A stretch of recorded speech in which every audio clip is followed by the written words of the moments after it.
তুমি কি পাপ করেছো, কি অন্যায় করেছো? তুমি তুমি জানো না আমার রব কত মেহেরবান, তিনি কত দয়ালু, তিনি ভালোবাসার আধার, তিনি করুণার আধার। তোমার পাপ অন্যায় যদি হয় খালের পানির সমান, বিলের পানির সমান, আমার আল্লাহর দয়া সাগরের পানির সমান। তোমার পাপ আর অন্যায় যদি হয় পাহাড়ের সমান, আমার আল্লাহর ভালোবাসার দয়া হচ্ছে আকাশের সমান।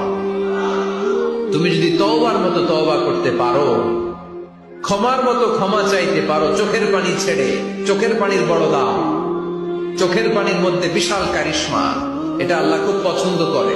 2 ফোঁটা পানি আল্লাহ পছন্দ করে। এক, জেহাদের ময়দানে শহীদের গা বেয়ে ঝরে পড়া রক্তের ফোঁটা।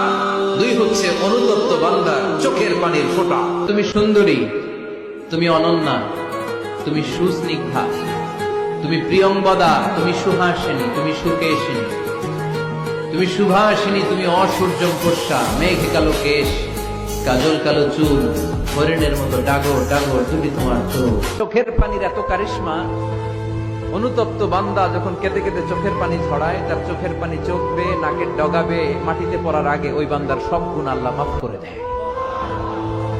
অনেকে বলে নবীদের মধ্যে ইউসুফ আলাইহিস সালাম বেশি সুন্দর ছিল, কিন্তু আমার নবীর চেয়ে বেশি সুন্দর।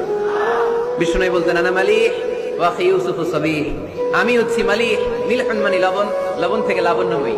আমার নবী ছিল লাবণ্যময় সুন্দর, আর ইউসুফ আলাইহিস সালাম ছিলেন সাবিহ, ধবধবে সাদা সুন্দর। দেখতে ভালো লাগে কোনটা? এদিকে লাবণ্যময় সুন্দর, এদিকে সাদা সুন্দর, ভালো লাগে কোনটা? ইউসুফ আলাইহিস সালামের চেহারা দেখে মিশরের মেয়েরা এত সুন্দর নবী ইউসুফ আলাইহিস সালামকে দেখে লেবু কাটতে যে আঙ্গুল কেটে ফেলেছিল। কোরআনে এই কথা আছে না নাই? ওয়াকাত্তা'না আইদিয়াহুম, লেবু কাটতেছে, আর ওনারে দেখে লেবু কাটা শেষ, কিন্তু কাটা আর থামায় নাই, ওই এক টানে আঙ্গুল শেষ।